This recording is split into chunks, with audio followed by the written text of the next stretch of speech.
saya baca-baca di Facebook ya. Terus saya lihat nih ada satu pertanyaan dari Pak Lukman di Situ Bondo. Nah, beliau tuh bilang di tempat saya banyak lahan kosong dan saya mengembangkan tanaman besar seperti buah-buahan. Saya banyak belajar dari Odesa tentang usaha melibatkan petani menanam pohon buah-buahan. Tetapi yang saya hadapi adalah para petani tidak memiliki minat untuk tanaman buah. Nah, pertanyaannya nih Pak ya, bagaimana kita memulai langkah pemberdayaan agar petani menerima tujuan kita, kemudian bibit tanaman buah itu juga bermasalah karena harganya mahal, Pak. Nah, saya tertarik dengan Odesa, bagaimana bisa mendapatkan bibit, lalu apa saja langkah-langkahnya. Oke, terima kasih Pak Lukman. Pak Lukman pasti kepingin itu bagaimana masyarakatnya mulai hal-hal yang baru ya. Jadi kalau ada usaha nanam buah itu saya pikir sama kesulitannya di awal itu adalah bagaimana petani mengambil inisiatif untuk menanam buah. Nah, itu sebenarnya problemnya bukan pada pikiran, apalagi menyangkut kesadaran. Itu pengalaman kita di pertanian tidak sampai ke level ke pemikirannya di petani, tapi level materi. Maksudnya begini, kalau kita nuntut petani berpikir serius sungguh-sungguh, tidak memungkinkan. Mereka lebih ke level praktis. Dengan kata lain, kalau petani dikasih pohon bibit buah, nanti gerakannya akan masif. Jadi kalau petani nggak mau nanam buah itu sebenarnya mungkin karena ini dapat buah panen 4 tahun sudah panen ini. Kita ke kebun bisa panen apa ini, bunga matahari belum panen, ini masih kecil ini. Iya, bentar lagi kayaknya Pak. Ini juga penting Pak Lukman dan teman-teman juga, kalau kita nanam kopi, nanam buah harus ada bunga matahari untuk ekosistemnya supaya bagus penyerbukannya. Tadi kamu lihat kan itu banyak apa? Kumbang-kumbang penyerbukan. Sebenarnya untuk petani menemukan kesadaran baru itu materialnya harus diperbarui. Material itu maksudnya tanaman buah, bibitnya harus diadakan. Makanya kalau pemerintah kepengen ngubah masyarakat, kasih dong bibit buah, tentu yang bagus-bagus. Bibit-bibit tanaman buah itu udahlah, sebarkan saja ke petani, tapi yang berkualitas bibitnya, jangan bibit yang tidak okulasi, tidak stek, nanti kelamaan. Kalau bibit-bibit yang sudah stek, okulasi, petani akan lebih senang menanam, menerima. Durian yang paling lama ya dari okulasi bisa sekarang 4,5 tahun atau bahkan 5,5 tahun, itu enggak masalah. Petani enggak akan menganggap itu lama. Tapi seiring sejalan itu ya jangan hanya ngasih pohon buah durian, tapi kasihlah bibit tanamannya. Seperti jambu air itu yang cepat 2,5 tahun udah pada panen ini. Terus alpukat perbanyak. Selanya juga harus ada durian. Kalau nanam jangan hanya durian saja, alpukat saja, itu tidak bagus itu. Lebih baik seling-selingan, ada jeruknya yang segini ada. Jangan lupa juga nanam kopi di sekitarnya supaya petani nanti nanam kopi itu bagus, karena dari sisi perawatan sebenarnya paling efisien. Kopi itu ngerawatnya nggak susah.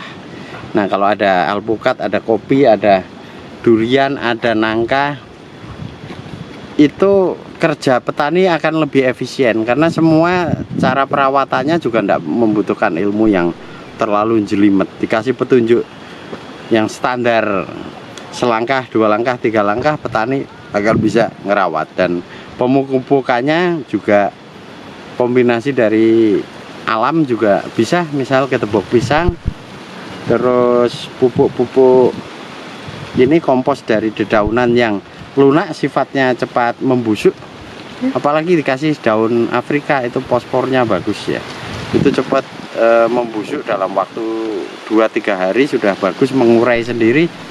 kalau dicampur dengan ketepok pisang lebih bagus, terutama musim kemarau nanti ketepok pisang itu akan melindungi hantaman sinar matahari secara langsung dan masih menyimpan air. Jadi kalau ada ketepok pisang ditaruh di sekitar pohon di situ untuk melindungi akar, itu akan lebih bagus. Nah, pertanyaan yang tadi bagaimana mengadakan bibit, nah ini gerakan sosial ya. Jadi sifatnya kalau menurut saya tergantung balik kepada posisi kita. Kalau saya kan memang orang independen, tidak masuk di dalam jaringan pemerintahan.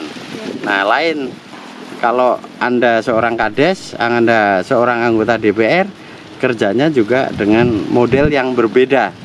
Dan semua itu posisi-posisi yang bisa dilakukan. Kalau saya lebih sulit lagi karena otonom, independen, dan bukan orang asli sini.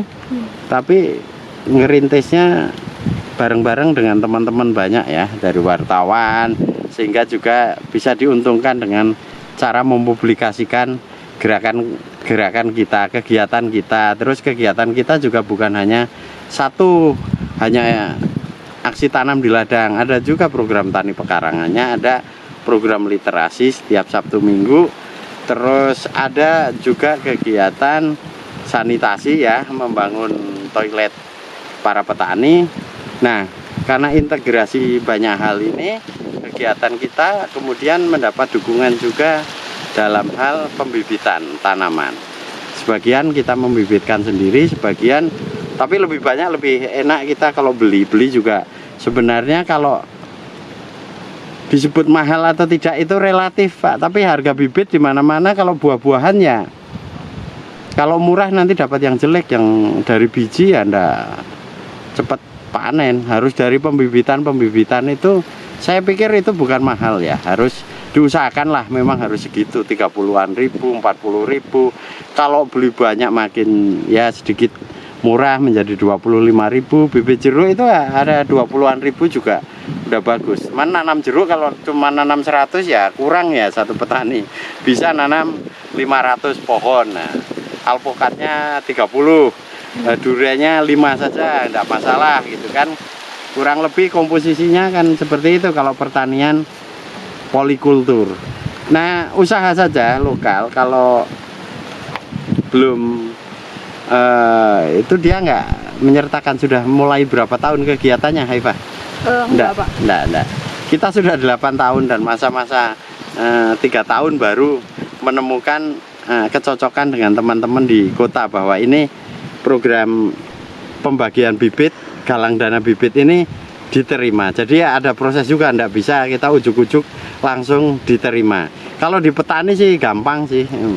Karena petani, Pak, punya ladang, punya mau nggak itu ladangnya ditambahi tanaman sirsak 10? Mau gitu. Jadi relatif enggak susah untuk mengajak petani menanam. Yang penting bibitnya itu disediakan dan juga jangan membebani mereka ya, karena kalau mereka harus beli, ongkos kirimnya juga mahal, mereka juga tidak seefisien kita dalam berhubungan dengan dunia luar, jaringannya tidak luas ya, kita layani petani dulu. Bahkan kalau kita itu mengantarkan sampai ladangnya. Kalau ada yang bisa ngambil di tempat yayasan Odesa ya ambil. Tapi sebagian dari mereka kesulitan transportasi ke bukit-bukit ya, 7 km, 12 km kan, ya kita antarkan bareng-bareng. Jadi jangan dibebani petani untuk berpikir sebenarnya, karena mereka adalah aktor ya yang eksekusi bagaimana menanam, merawat, dan nanti menghasilkan tanaman. Nah, soal trik lagi menggalang dana ya, kalau kita bergerak di independen, LSM atau ormas ya, ayo pinter-pinter mulai dari nyusun proposal, bikin kampanye di media sosial, minta tolong bantuan wartawan untuk mempublikasikan gerakan kita. Nah, kalau gerakan kita itu real, nyata, serius, itu orang juga akan mudah untuk mendermakan. Lain halnya kalau kita tidak menceritakan apa yang kita lakukan. Jadi di dalam gerakan itu penting kita membangun solidaritas. Tapi solidaritas itu tidak akan terjadi kalau kita tidak bisa menjelaskan satu, apa yang kita lakukan. Jadi harus jelas itu apa yang kita lakukan. Yang kedua, mengapa kita melakukan itu. Nah, itu juga menjadi lebih penting, sehingga kita meminta bantuan bibit bukan untuk asas ekonomi tapi untuk asas sosial, juga harus bisa menjelaskan mengapa. Termasuk tadi saya jelaskan kan, kalau petani itu tidak layak dibebani untuk belanja bibit. Mereka sudah di bukit-bukit, kurang punya modal, dan banyak yang status miskin, ya layak dong kalau lebih baik mereka dibantu. Satu, mereka layak menerima bantuan itu karena alasannya miskin. Yang kedua, kalaupun tidak miskin, itu masih punya satu alasan untuk menerima bantuan, karena mereka yang akan merawat tanaman. Dan untuk target ekologi, ya petani harus dijadikan aktor ekologi. Soal hasil pangannya dimakan petani, dijual petani, dibagi-bagikan, itu urusan lain. Itu dampak yang sudah tidak usah kita pikirkan, karena itulah kebaikan yang ingin kita capai. 3 hal ya minimal itu: pangan, ekologi, ekonomi petani, dan juga menimbulkan rangsangan atau stimulator gerakan-gerakan ekologi bagi petani yang lain di luar daerah yang kita lakukan. Nah, galang dana itu menjadi penting. Yang penting jelaskan itu tadi, apa yang kita lakukan, terus mengapa. Nah, termasuk di dalam mengapa itu yang kita menjawab untuk apa. Ya, untuk menolong orang miskin dengan memberi bibit. Bukan ngasih duit atau ngasih buahnya. Kalau ngasih buah sekali makan, oke, dapat gizi, tapi kan sepraktis itu. Untuk gizi kan butuh bertahun-tahun. Kalau petani punya pohon terus saja makan kan. Dan mahasiswa juga ikut-ikutan dapat gizi kan. Mahasiswa kurang gizi banyak ya ternyata. Kurang makan buah. Nanti kita petik nangka di sana, itu ada. Nah, itu hasil-hasil dari gerakan sosial yang kita lakukan seperti itu. Jadi ayo kita rame-rame bareng-bareng terus membantu petani, terutama petani yang miskin. Itu kasihlah, jangan beras saja, kasih bibit. Nah, dengan bibit itu mereka akan lebih berdaya pada 3, 4, 5 tahun ke depan, dan seterusnya pohonnya nggak akan ditebang karena mereka akan merasa rugi. Satu pohon nilainya bisa 1 sampai 3 juta loh buahnya. Kalau sudah tinggi-tinggi, ya tanahnya juga akan jadi lebih mahal, dan mereka akan berpikir ulang untuk menjual tanahnya kalau banyak pohon. Tapi kalau hanya tanaman sayuran seperti itu, begitu kosong, ya orang itu beli tanah saja, murni tanah, karena yang terlihat hanya tanah. Tapi kalau ada pohon cengkehnya, ada pohon nangka, mangga, durian, sirsak, semua, wah, akan beli sepaket dengan tanamannya, dan satu pohon mahal. Begitu. Oke, terima kasih.